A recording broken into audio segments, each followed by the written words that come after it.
Buen día, hermanos. Bueno, nuevamente continuando con el libro de Apocalipsis, nos encontramos aquí reunidos. Yo de este lado, de aquel lado, no sé cuántos son, pero no importa.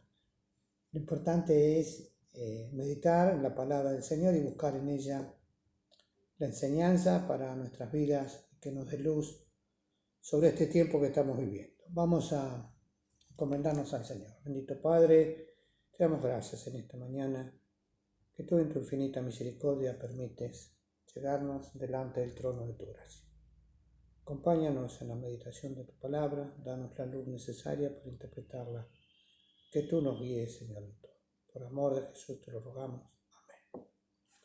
Muy bien, hoy vamos a meditar el capítulo 14. El capítulo 14 es la contraposición del capítulo 13. El capítulo 13 hemos visto el desarrollo y el advenimiento de la bestia, el dragón y el falso profeta, es decir, la trilogía diabólica.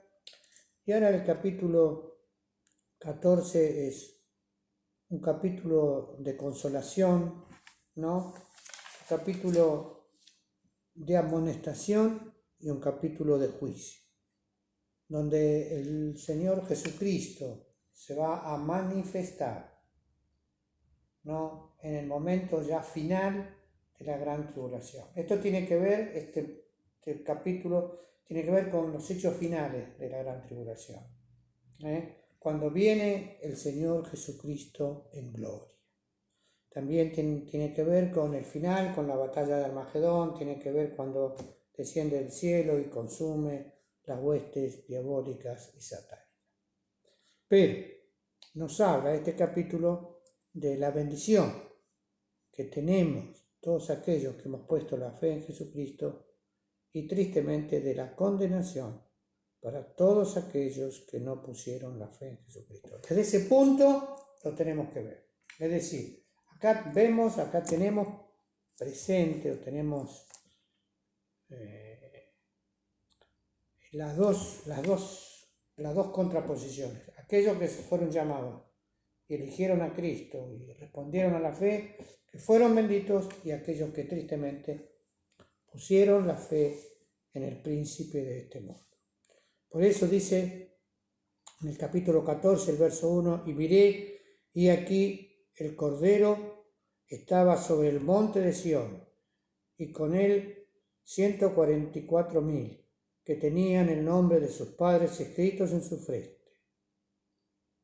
Y acá, ¿dónde estaba Cristo? Acá es cuando Cristo está ahí en las puertas de Jerusalén, descendiendo del cielo. Por eso monte de Sión siempre se refiere a la ciudad de Jerusalén, porque en la ciudad de Jerusalén hay un monte que se llama Sión, ¿entienden? De allí, entonces, que el lugar es cuando Cristo llega a la tierra, ahí en Jerusalén, desde los cielos, y donde dice la palabra que todo ojo le verá. Es al final de la gran tribulación. Cuando toquen las trompetas, la final trompeta, tal como dice en 2 Tesalonicenses, será el advenimiento de nuestro Señor Jesucristo. Eso ocurre así. Y con él estaban, ¿quiénes? Los 144,000, los mismos 144,000 del capítulo 7. En el capítulo 7 nos habla solamente de la elección, y fueron los 144,000 señalados. Y ahora el capítulo 14 nos habla de la misión de esos 144,000. ¿Para qué fueron elegidos? Por supuesto, no tiene nada que ver con lo que dicen los testigos de Jehová, que son los únicos que van a estar en el cielo y los demás nadie va a tener acceso al cielo. Todo lo contrario, nosotros pensamos que los 144,000 fueron elegidos con una misión que acá, en este capítulo, nos muestra cuál era la misión de Dios. Y juntamente allí, con el descenso de Cristo, aparece como así en la Navidad. ¿Recuerdan? Cuando anunció Cristo, el ángel Gabriel, a los pastores, que apareció en el cielo una multitud de los ejércitos celestiales. Aquí aparece nuevamente un coro que va a cantar una canción nueva. Y dice, el verso 2, y oí una voz del cielo como ruido de muchas aguas, como ruido de un gran trueno. Es decir, aquí vemos la magnificencia del coro. Esos coros que tienen miles y miles de voces y suenan. Bueno, multipliquémonos eso a la esfera divina. Si cuando escuchamos un coro de esos, de cientos de voces, nos sentimos a veces transportados, que si cuando escuchamos, supongamos el Aleluya de Händel, ¿no? Que nos impacta, que nos moviliza, ¿no? Todo eso, todas esas voces, cuanto más estas voces de orden celestial, ¿no es así? Dice el verso 2, y oí una voz del cielo, como ruido de muchas aguas, como el sonido de un gran trueno, y oí una voz de los tañedores de arpa que tenían las arpas. Había música de las arpas, y no solamente música. El verso 13, y cantaban como un canto nuevo delante del trono, delante de los 4 animales y de los ancianos, y ninguno podía aprender el canto, sino aquellos 144.000, los cuales fueron comprados de los de entre la tierra. Y acá entonces vemos, si vamos ahora al capítulo 7, no lo vamos a leer porque pero ustedes lo pueden hacer, paren si quieren un poquito, lean el capítulo 7, y habla de la misma escena, de la escena que se desarrolla entre el trono de Dios y la tierra. Allá en el trono de Dios que canta, y ese canto ahora se traslada ahora a la tierra. Y es un canto nuevo. Cuando se habla acá de un canto nuevo se refiere a algo que tiene que ver con la alabanza a Dios. Y qué interesante que este cántico solamente los entendían todos aquellos que habían sido señalados o elegidos por Dios con un propósito. Porque los señalados tienen un propósito.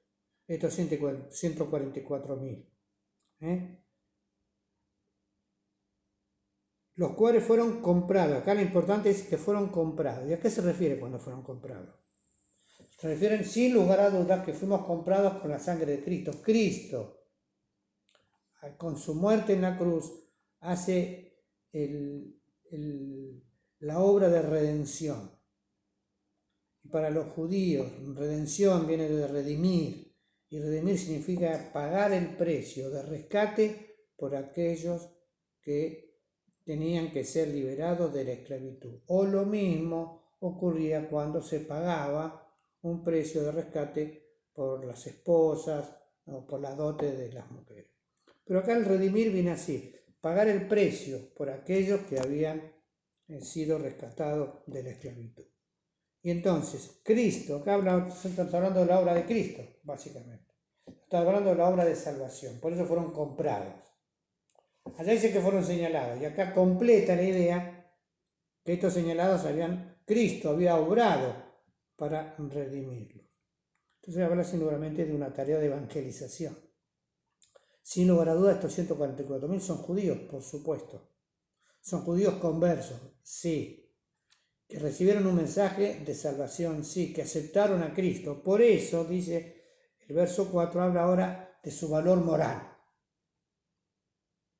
De modo que si alguno está en Cristo, dice la palabra, nueva criatura es. Las cosas viejas pasaron y aquí todas son hechas nuevas. Y en todas son hechas nuevas. Estos 144.000 tienen un valor de santidad. Es decir, fueron apartados en santidad ahora para Dios. A diferencia quizás de nosotros, que cuando nos convertimos a Cristo como nuestro Salvador, tenemos una vida nueva, pero en esta vida nueva ahora ¿qué hay? Hay un conflicto entre la vieja naturaleza y la nueva naturaleza. Aparentemente, en estos 144.000 hay otra transformación, que tiene que ver con una transformación de un profundo cambio. Quizás el profundo cambio es que al recibir el señalamiento, al recibir esta elección, nos habla de las cualidades, de las altas cualidades morales de santidad a las cuales acceden estos 144.000. Dios los rescata del pecado, transforma sus vidas por el precio de Cristo en la cruz del Calvario y le da acá esta nueva vida. Por eso dice que son vírgenes. Dice el verso 4, estos son los que con mujeres no fueron contaminados, porque son vírgenes. Estos son los que siguen al Cordero por donde quiera que fuere. Estos fueron comprados de entre los hombres por las primicias para Dios y para el Cordero. Y acá habla de tres cosas. De la virginidad como valor de moralidad, de pureza, en ese sentido, ¿no es así? Está hablado que fueron comprados y que son las primicias. Tres ideas. Virginidad, el precio del rescate y las primicias. Y las tres nos hablan de tres cosas distintas. Primeramente ya habíamos hablado que fueron comprados de la redención. Cristo pagó el precio. Del alto valor moral. Por eso son vírgenes, podemos decir, están en un estado de pureza importante, de santidad, aquí en la tierra, no en los cielos. Y entonces están con Cristo, porque dice, estos acompañan ¿a quién? Al Cordero. Así como una comparación burda, ¿no es así? Así como el emperador romano tenía esa guardia de soldados que los secundaba, sin lugar a dudas Cristo acá tiene esos 144.000. Que están con Él, que experimentaron esta gran experiencia, que están con Él en el monte de Sión y que los acompañan a Cristo en la batalla final. Pero antes de eso, son las primicias. ¿De qué? Las primicias de la experiencia de transformación, la experiencia de lo que todos vamos a recibir nosotros en la santificación completa cuando estamos con Cristo Jesús. La palabra habla mucho de las primicias, que es la primera cosecha, lo primero que se cosecha. Y acá en este sentido habla de lo primer fruto de la venida de Cristo acá en la tierra es estos 144, que tienen un propósito. En verso 5 dice, y en su boca aún no se ha hallado engaño, porque ellos son sin mácula delante del trono de Dios. ¿Tenemos? Santo, puro, con una transformación.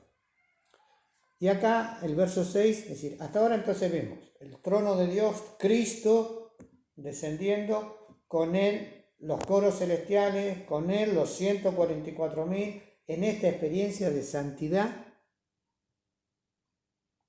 y que vienen a la tierra con un propósito.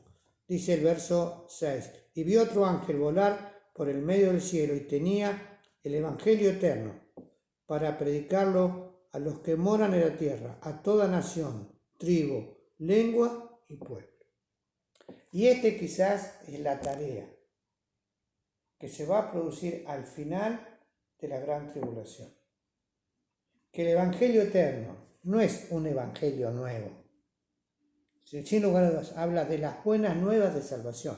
Evangelio significa eso, que las buenas nuevas de salvación van a ser predicadas durante la gran tribulación para rescatar a todos los que pongan la fe en su nombre. Y esto, sin lugar a dudas, estos 144.000 van a tener una predicación específica a la nación de Israel para salvación. Va a haber una gran predicación durante el periodo de la gran tribulación y que va a abarcar no solamente a la nación de Israel de estos 144.000, sino también a toda la humanidad, a través de ellos o a través de todos aquellos cristianos que no se van a dejar marcar por la bestia, con el sello de la bestia, y van a tener que dar su vida y van a ser perseguidos. Por donde vayan, van a predicar este evangelio eterno de salvación. Y entonces a partir del verso 7 podemos decir, ¿no? Dice el verso 7, diciendo en alta voz, temed a Dios y dadle honra, porque la hora de su juicio es venida. Es decir, llega el momento final del juicio de Dios sobre toda la tierra, que ya lo van experimentando, porque recordemos, durante el segundo periodo de la Gran Tribulación comienzan a aparecer los cataclismos, las pestes, los castigos que vamos a ver ahora en los capítulos 15 y 16, cuando habla de todas aquellas plagas, que son terremotos, guerra, pestilencia, hambre, los tres jinetes del Apocalipsis, todo eso que hemos visto hasta ahora. En medio de todo eso aparece este mensaje de salvación y de juicio, similar a lo que ocurría en la nación de Israel antes que fuesen deportados a Babilonia. Es interesante, si pueden leer Joel son 4 capítulos nada más, muy cortito. Léanlo. Joel habla de esta fecha, del día final de Jehová, el día grande de Jehová. Y ustedes van a ver cómo el libro de Joel se enmarca en este capítulo, de este capítulo 14 para adelante. Habla de la restitución final de Israel, pero también habla de los juicios de Dios. Por eso dice acá el texto, diciendo en altavoz: temed a Jehová, dadle honra, porque su juicio es venido, y adorad a aquel que ha hecho el cielo y la tierra, el mar y las fuentes de agua. Y entonces aquí, ¿qué es lo que tenemos? El mensaje de predicación a todo el mundo. Y ahora viene, el verso 8 es un versículo que parece que está desconectado, pero solamente es una palabra que nos habla de lo que después vamos a analizar nosotros en el capítulo 17, cuando dice: y otro ángel diciendo: ha caído Babilonia, aquella gran ciudad, porque a ella ha dado a beber a todas las naciones el vino del furor de sus fornicaciones. Entonces, ¿qué es esto? Acá Babilonia, sin lugar a duda, es Roma. No hay otra acepción, ¿no? Y después vamos a ver a qué Roma, a la Roma del Imperio Romano de la época de Juan, o a la Roma del imperio espiritual que gobierna el mundo hoy en día. Sin lugar a dudas.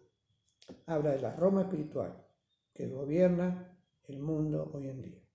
Y entonces habla acá de la fornicación, que es los adulterios, el engaño. Tienen que servir a Dios, pero tristemente sirven, como dice la palabra, a sus vientres, a lo sensual, a su contacto con la nación, a su mezcla con todo, y a no predicar el evangelio eterno antedicho. Después vamos a volver en el capítulo 17. A partir del verso 9, y hasta, que tengo anotado, y hasta el verso 11, tenemos un mensaje de advertencia a todos aquellos que no han puesto la fe en Jesucristo, que tiene que ver con el castigo eterno y con el infierno, sin lugar a dudas. Entonces lo lee, no hace falta mucha interpretación, solamente leerlo y entenderlo. Y el tercer ángel lo siguió diciendo en alta voz: si alguno adora a la bestia de su imagen y toma la señal en su frente o en su mano, que ya lo habíamos leído, este también beberá de la ira de Dios. Es el castigo, sin lugar a dudas, el cual está echado puro en el cáliz de la ira. Es decir, está hablando de que cuando las copas van a ser derramadas, ¿no es así? El capítulo 15 y 16, ¿no es así? Y cada vez que se echa una copa aparece un castigo, una plaga, algo que van a sufrir todos aquellos que tienen la marca de la bestia, que han ido tras el Dios de este mundo. Y será atormentado con fuego y azufre delante de los santos ángeles y delante del Cordero. Y acá van la condenación al infierno. Primero la condenación acá en la tierra, por todo lo que van a sufrir, pero después la condenación en el infierno. Por eso, y el humo del tormento de ellos sube para siempre jamás, la eternidad. La eternidad de sufrimiento a todos que no creen, y los que adoran a la bestia y a su imagen, y no tienen reposo de día ni de noche, ni de cualquiera que tomare la señal de su nombre. Y acá está, esto es el infierno. Si vos no ponés la fe en Cristo, tristemente te espera en él. La condenación eterna. Nuevamente volvemos al mensaje de aliento. Verso 12. Aquí está la paciencia de los santos. Aquí están los que guardan los mandamientos de Dios y la fe en Jesús. Un mensaje de aliento, de esperar. ¿Cuál es la paciencia? Lo que dice ya en el verso 7, en el capítulo 7, ¿no? Que después los 144.000, dice, vio un gran trono y delante del trono una multitud. Después leanlo. Háganme el favor, paren ahora y si quieren leerlo. Una multitud. ¿No? Y entonces dice, ¿hasta cuándo, Señor, no nos ha de vengar? Y entonces dice que tienen que esperar, que tienen que tener paciencia. ¿Hasta qué? Hasta que la gran tribulación termine y Cristo venga a condenar y a castigar y a destruir al falso profeta, al dragón y a la bestia y al anticristo. Muy bien, verso 13. Y oí una voz del cielo que me decía, escribe, bienaventurados los muertos de aquí en delante, que mueren en el Señor. Sí, dice el Espíritu, que descansan de sus trabajos, porque sus obras con ellos siguen. Entonces acá hablan de quién, de nosotros, aquellos que hemos puesto la fe en Jesús y aquellos que durante la gran tribulación ponen la fe en Jesús son bienaventurados. ¿Por qué? Porque reciben el premio a haber dado su vida por Cristo. Por eso sus obras siguen con ellos. Ahora la salvación por gracia, después la salvación va a ser dar la vida. Y acá ahora, nuevamente, piensen, imagínense, cambia el panorama. Volvemos al verso 1. Cuando dice, y miré, y he aquí, una nube blanca, y sobre la nube uno sentado semejante al Hijo del Hombre, que tenía en su cabeza una corona de oro, y tenía una hoz aguda. ¿Y de quién está hablando? De Cristo. Porque dice, semejante al Hijo del Hombre. Y en Mateo te vemos siempre Jesús toma esa frase, Hijo del Hombre. Que tiene en su cabeza la corona. La corona es símbolo de reinado, símbolo de monarca, símbolo de rey, símbolo de poder. ¿Pero qué tiene? En su mano una hoz para cegar. Una hoz para cegar, ¿no? Esa cuchilla redonda se usaba antiguamente para cortar. ¿No es así? Y entonces, ¿qué es lo que ocurre? Y otro ángel salió del templo y clamaba en alta voz a que estaba sentado sobre la nube. ¿A quién? A Cristo. Le dice a Cristo ahora, mete tu hoz y ciega, porque la hora de cegar es venida, porque la mies de la tierra está madura. Y entonces le dice ahora que Cristo tiene que cegar. Y ahora vamos a ver dos tipos de ciega. Nos quedan 7 minutos nada más. Me tengo que apurar. Nos quedan dos tipos de ciega. Una ciega, que son aquellos que son salvados, y una ciega, aquellos que son condenados. La parábola de la cizaña, que se encuentra allá en Mateo capítulo 13, creo que es, ¿no es así? La parábola de la cizaña y el trigo. ¿Y ahí qué es lo que dice? Que recién al final, cuando la mies está madura, ahí vamos a cegar. Y ahí se van a separar los verdaderos de los incrédulos, de los falsos. ¿Por qué? Porque la cizaña es aquella planta que es muy parecida al trigo, pero que no es trigo, no tiene fruto. Y entonces, acá habla de eso, de la siega. Podríamos hablar otras cosas más, pero no nos queda tiempo. Vamos a apurarnos en esto. Entonces, habla, Cristo viene a cegar.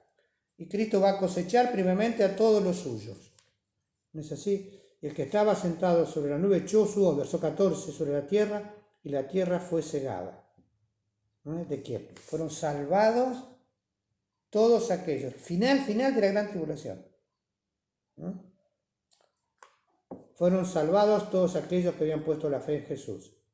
Y salió un ángel del templo, el versículo 17, otro ángel del templo, que está en el cielo, teniendo también una hoz aguda.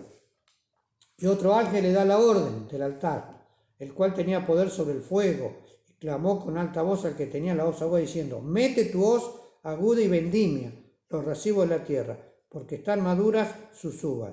Y el ángel echó la hoz aguda en la tierra y vendimió la viña y la tierra, y echó la uva en el grande lagar de la ira de Dios. Y fue el lagar hollado fuera de la ciudad, y del lagar salió sangre hasta los frenos de los caballos por 1600 estadios. Permítame que leo mal, pero pasa que no veo bien, tengo que tener la lupa. Bueno, 5 minutos nada más, con esto terminamos, menos, 4 minutos y medio. ¿A qué se refiere esto? Leamos Joel capítulo 3. Léanlo, por favor, léanlo 2 veces. Y acá habla del lagar. Y que habla, entonces, habla ahora de otra cosecha. Dice que el ángel hay cosecha ahora y vendimia las uvas.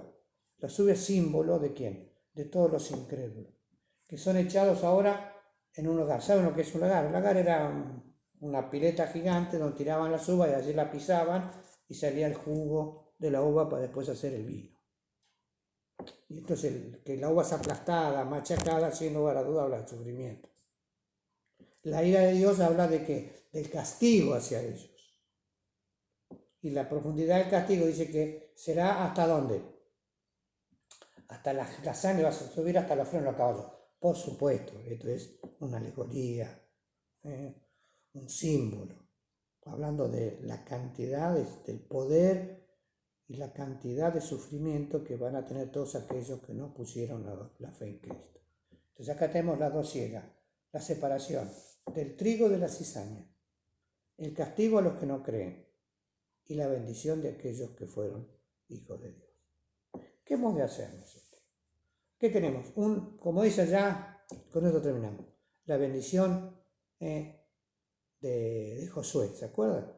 Elegid vosotros a quién sirváis, o a Dios para bendición, o al príncipe de este mundo para condenación.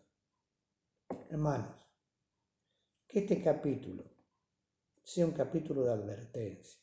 ¿Qué estás haciendo con tu vida? ¿Qué estoy haciendo con mi vida? ¿Qué estoy haciendo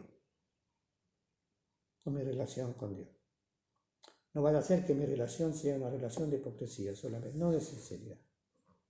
Que mi experiencia de salvación haya sido una salvación falsa. Que yo sea una cizaña, que no nos ocurra. Porque tristemente, cuando llegue el momento de la ciega, vamos a ser condenados. ¿Qué es lo que tenemos que hacer? ¿Quedarnos llorando en el rincón? No. Busquemos en Cristo para que Cristo nos certifique la experiencia verdadera de salvación. Y como dice allá en Romanos, y el Espíritu de Dios da testimonio a nuestro espíritu de que somos hijos de Dios. Que así sea. Que en nuestro interior, que en la profundidad de nuestra vida, que en la profundidad de nuestro corazón, el Espíritu nos certifique, nos dé testimonio de la salvación y la fe que hemos puesto en Cristo Jesús. Que el Señor nos bendiga. Dudas y todas aquellas consideraciones las pueden pasar a través del grupo de la clase y las vamos a responder como hacemos siempre. Que el Señor los bendiga y mañana o pasado tendremos ya los capítulos 15 y 16. Bendiciones para todos, hermanos.